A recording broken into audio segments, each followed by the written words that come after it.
Alexandra Eala. The fans that she had today were people that she won over with her tennis and her performance. Center court on that Saturday afternoon did not feel like the start of an upset. It felt like the middle of a coronation, because the woman on the other side of the net was a defending Wimbledon champion, a 6-time Grand Slam winner who had spent more than 2 years of her career ranked world number 1, and the 21-year-old standing across from her had walked into the tournament with a Grand Slam record that read 1 win against 5 losses, which is a kind of number that does not usually end with a trophy ceremony in your favor. And yet 2 hours and 15 minutes later, the entire stadium was on its feet for Alexandra Eala, the first Filipina in the Open era to reach the second week of major. And by the time she dropped her knees in tears, the scoreboard read 7-6 in a tiebreak that needed extra points just to settle, followed by a clean 6-2. And the defending champion's title defense was over before the second week had even begun. So let's rewind and actually walk through how a player nobody expected to survive the third round ended up rewriting the story of Wimbledon's opening week. Because the shape of this upset only makes sense once you understand who Eala was before this tournament and what she was carrying onto that court, arriving in London with a career Grand Slam win-loss record that most analysts would call a warning sign rather than a promise. And yet grass, of all surfaces, turned out to be the one where her flat, clean timing, base game finally clicked. She had already needed a comeback just to survive her second round match, dropping the first set to Maya Joint before storming back to win the next 2. And then Saturday arrived, and she found herself across the net from the one player who has owned the last 2.5 years of women's tennis, a 6-time major champion who had spent well over 100 weeks at number 1 in the world. And for a set and a half, it looked like the form book was on a hold. The champion up an early break, cruising, doing what champions do. And then something shifted. Eala clawed her way back in that first set, had a set point on her own serve 5-3, and could not convert it. Watch the defending champion break right back. And instead of unraveling away a player with a losing Grand Slam record might be expected to, she dragged the set into a tiebreak, and then fought through arguably the single best tiebreak of the tournament so far, saving a set point of her own along the way, an 84-minute opening set that by itself would have been a career highlight. And then instead of running out of gas the way a 21-year-old facing the biggest match of her life is supposed to, Eala came out for the second set and simply took it, racing out to a 4-love lead, weathering a brief fight back, and closing out 6-2. And when the last point landed, the crowd on center court did something you rarely see happen for the lower-ranked player in an upset like this. They roared, because everyone in that stadium understood exactly what they had just watched. And then came the moment that turned a great tennis result into a viral one, because Eala picked up the on-court microphone, and before she could even finish her sentence, she was in tears, telling the crowd that for a player like her opponent, or like Serena or Venus Williams, a win like this might not mean much in the grand scheme of a legendary career. But for a kid who grew up dreaming about tennis on the other side of the world from where Grand Slams get won, this was everything. And that 40-second clip did not stay contained to tennis media. It got picked up and reposted by official tour and Olympic accounts within the hour. It moved across timelines the way only a genuinely unscripted human moment can. And it turned a third round upset into the single most talked about moment of the tournament's first week. And here's a part of the story that gives it real weight instead of just viral heat. This was not some fluke, low percentage escape act. When you actually look at how Eala won this match, she did it by attacking the exact part of her opponent's game that had carried her to 5 previous major titles, dictating rallies off the return, punishing second serves relentlessly, and forcing a genuinely brilliant grass court champion into an uncharacteristically error-filled afternoon. And it marked the 7th time in her career Eala had beaten a top 10 opponent, with 3 of those wins coming specifically on grass this season alone, which tells you this was not a one-match miracle. It was a surface and a game style finally lining up for a player who's been quietly climbing the rankings for over a year, from outside the top 100 barely 15 months earlier to a projected new career high in the 20s after this result. And it sets up a 4th round meeting with Jasmine Paolini, the 2024 Wimbledon finalist, a genuinely difficult next test, but also the kind of match that no longer feels like a reach for a player who just went to a defending champion on the biggest stage in the sport.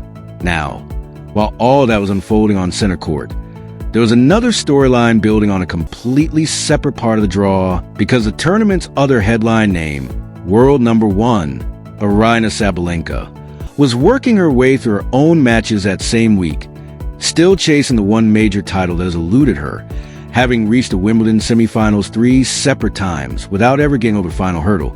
And there was already a sense heading into the tournament that this version of Sabalenka was carrying some weight with her, given how her season had gone: a runner-up finish at the Australian Open, a difficult stretch through the clay swing, results that were still elite by almost anyone else's standard but fell short of number 1 ranked player's own bar. And then on the Sunday, one day after Eala's win had taken over every tennis timeline in the world, Sabalenka's own tournament ended in a way nobody saw coming. A 4th-round loss to Naomi Osaka, 6-2, 7-6. And the context around that result is what made it sting, because it was Sabalenka's earliest exit from a Grand Slam since 2022. And remarkably, it was the first time in over 100 consecutive major matches that she had been beaten in straight sets, a genuinely rare result for someone who's been the most dominant hardcore competitor in the world over the past few seasons. And Sabalenka did not try to dress up how the loss felt afterward, telling reporters bluntly that there would be no cheerful answers from her that day, that she knew she could handle the disappointment better than she might have in the past, but that she had, in her own words, messed this one up, and that she would try again next year. And there was even a candid, almost self-deprecating admission that her honest instinct in the moment was to just go get completely drunk and put the tournament behind her for a while, which is a kind of blunt, unfiltered honesty that has actually defined a lot of Sabalenka's public persona over the years.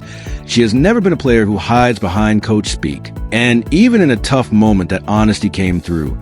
So you had, within the span of about 48 hours, one storyline about a 21-year-old outsider delivering the most emotionally resonant moment of the tournament's opening week, and a completely separate storyline about the world's top-ranked player suffering a genuinely surprising and statistically rare defeat.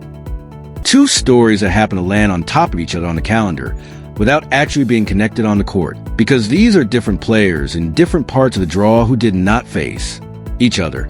And it is worth being precise about that distinction, because it is easy in a retelling to blur 2 separate results into one bigger narrative.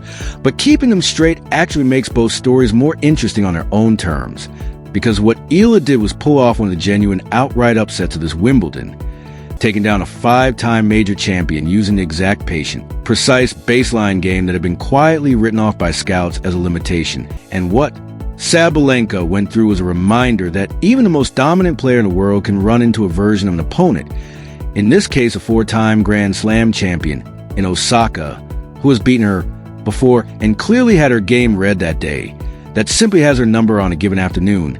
And stepping back from the individual results, there's a broader conversation worth having here about where women's tennis goes from a tournament like this, because the sport has genuinely been searching for its next global crossover star for a while now. And Southeast Asia in particular represents one of the largest tennis markets in the world that has never actually produced a deep Grand Slam run before this. So a 21-year-old who is fluent in multiple languages, who delivers raw, unscripted, camera-ready emotional moments like the one on center court, and who is now genuinely knocking on the door of the top 20 in the world, is not just a nice story for one tournament. It is the kind of moment that tour, executives and broadcasters and sponsors pay very close attention to, because breakout stars from untapped markets do not come along often, and the calendar ahead is going to be the real test of whether this was a one-tournament spike or the start of something sustained. A 4th-round match against a genuinely dangerous, experienced opponent in Paolini immediately, and then a hard court season afterward where rankings points shift fast and reputations either get confirmed or quietly walked back. And on the other side of the draw, the question is just as real for Sabalenka, whether an early, rare, straight sets exit becomes a blip in an otherwise dominant season or the first crack in a wider pattern. And either way, what actually happened this week at Wimbledon is compelling enough on its own without needing to inflate it. A genuine changing the guard moment on center court, and a genuinely rare stumble for the player, who has been the most consistent force in the sport over the last 2 years. And if Eala backs this run-up against Paolini, this stops being a great story about one match and starts becoming a legitimate conversation about who the next major champion in women's tennis actually is.